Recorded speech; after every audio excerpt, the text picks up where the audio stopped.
What's up, ladies and gentlemen? Greg M. Your life on the go with your track and field update. U.S. Olympic trials. I'm on the results page here, right? And you know what a run yesterday. I mean, the U.S. team's looking fast and ready. And their 4x1 team is going to be on fire. These guys are going to threaten the world record that Jamaica set some years ago. If they can get the baton at handoffs, perfect tip. So, looking how they measure up to the rest of the world, look at the world got to catch up to the US. And we'll see what happens come Olympic time. But let's look over the marquee event here. You know, starting with the men's 100 meter. We already know the women gone already, and she carried, looking unstoppable.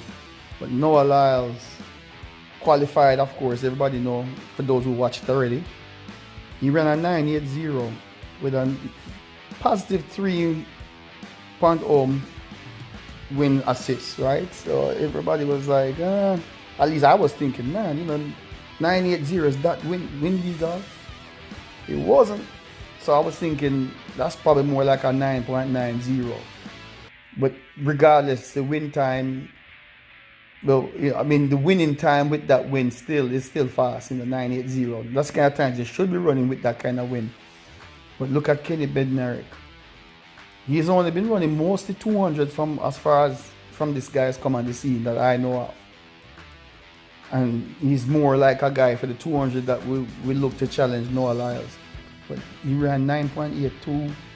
Christian Coleman was looking good when he qualified with 9.86. So I was thinking Christian Coleman still have a chance to win. He's finally coming back. Courtney Lindsay ran 9.88. Fred Curley with 9.89. The young high schooler ran 9.94.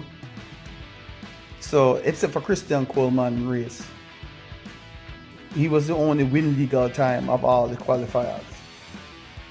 Right? Somebody mean you have Kyrie King and the Giant. Well, no, but Kyrie King, yeah, he had a 1.5, but that's legal. And then let's look to the finals now. That was the semifinals, right? And jump to the finals. Noah Lyles. Oh, they don't show the win reading here. Well, I wonder why. No win reading. Oh, there it is. So only a positive 0.4. So that's almost like no win anyway, for those who get technical. Noah Lyles win that with 9.83. That's his personal best from the 9.85. Kenny Bednarik pull off a 9.87. That's a personal best. Season's best for Fred Curley, 9.88. So Fred Curley shined at the moment when he was supposed to shine. Christian Coleman ran 9.93. And he was looking very disappointed. No, he's still going to Paris. As an official member of the 4x100 meter team, he can still win gold if the US do everything right. But it's not the same as in the individual events. Those are the frontline soldiers. Those are the ones when they're out there on the front lines and they're getting the recognition, they get the glory, or they're getting the agony of defeat if they lose. So anyway, and sometimes they get a chance to make up for the defeat by winning a relay goal. Kind of soften the pain a little bit. But you still want to be the individual race. And that's what you train for. To represent individually yourself and your country and shine. But sometimes that's not the way it goes. This sports, you can't always win all the time and get what you want, which is how you rebound from that. So you see the results. Look at the high schooler is going to be an alternate, by placing 5th, 9.98. So the high schooler really and truly been consistent at 18. So he's been at the 9.93s, he's 9.95, now 9.9. He's still been sub 10.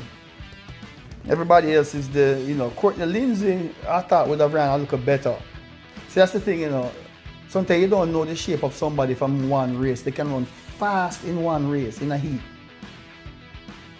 Maybe run fast in the semis, and then come the final, their body can't take it. They're not conditioned enough, strong enough to repeat and come back and even run faster. So these guys peak at the right time and able to maintain their intensity and keep on improving. Noah Lyles, Bednarik, and Fred Curley. And that's the results right there. You see, 6th place, Courtney Lindsay is going to be an alternate and relay. So he'll probably run like the heats and the semifinals in the 4x1 at the Olympics. And then somewhere like if they have a semifinals, then maybe the top guys have to jump in to make sure they make it to the finals. Or they may not run till the finals, but they're going to have to get some good practices in and figure out who's going to run what leg and get that fine-tuned so everybody can get adjusted to each other's step in the exchange zone and so forth to make sure that they don't make no mistakes. But that's the 100 meter. I mean, blazing. One thing with the US trials, they seem to always have fast times at the trials. But a lot of times, some of them athletes are not consistent when they get to the Olympics or the World Championship. They don't run as fast. Or they can't repeat the time. But I don't think that's going to be true for Noah Lyles. He's always been consistent. Kenny Bednarik, consistent, 200. Fred Curley, been pretty consistent. He's struggled early on. But it doesn't matter what you do in the early part of the races. Maybe to make some money if you're not winning, whoever sponsoring you might not pay you or however it works. I'm not an athlete no more and getting sponsored or nothing like that. I never got to that stage, but what counts is if you win the major event, the mega events, the Olympics. That's how you got paid. That's how you get paid. Once you win the Olympic gold, World Championship gold, Commonwealth gold, that kind of thing. You carry that Olympic champion, world champion. No, you're the ticket draw. You're the one to beat. But no Lyles look good though. He have a good start. If he starts consistent and keep starting better and better, and he keep working on that drive phase, top end speed is no problem for this man being a 200 meter runner. I mean, he might be able to get down to the 9.79s, but I don't think anybody is here, based on how the performance is going to threaten Usain Bolt world record of 9.58, to be honest with you. I don't even think these guys can touch 9.69, but we'll see. We'll see. Nobody has come to the 9.6s either for a long time, but they might be able to do 9.79 depending on the right conditions. So we'll see. Now let's talk about the 400 semis, the young guy there, Quincy Wilson. You see, he has the 4th fastest time in the 400 at the US trial, 16-year-old running 44.59. He almost got the automatic qualifier, right? He just missed out chasing what's his name, Vernon Norwood. I mean, he kind of fell behind a little bit, but then he found an extra drive and was running back. And I know in the final he's going to be very motivated because, again, like he said in one of the interviews, he has nothing to lose. He's just here getting the experience. He's honored to be there, and everybody put on them shoes 1 foot at a time and tied the shoelaces, whatever. He was saying some stuff. The young man sounds like he has his head on his shoulders. So my only thing is, at 16, will he be able to keep up this level of performances as he gets older and older, and how they keep him in tune and intact as he gets older, Because a lot of times they can perform at this age at 16 and 17 and then they burn out because they push them too fast too early. But if they can maintain him and keep him out of getting into doping controversy like Arian Knight and a singer, you have to be careful, Make sure these guys are vetting everything in the nutrition program, supplements and all that, so they don't get in trouble. Sign on the dotted line, cross the T. Well, you can see the 400 meter 44.42.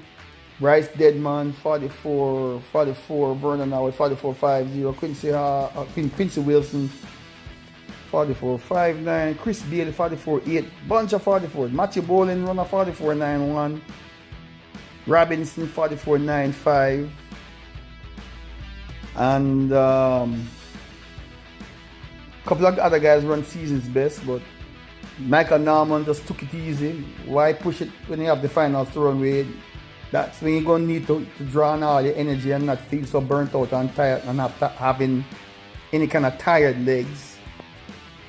So Michael Norman took it the easiest, and rightfully so. You have to run smart, you know. You don't have 16-year-old legs, even though the 16-year-old don't need time to recover too, because he looked like he had to run hard all of his rounds. So we'll see how he holds up, how his recovery is. Because guess what, the final is tonight. It's gonna be hard to run like that and come back.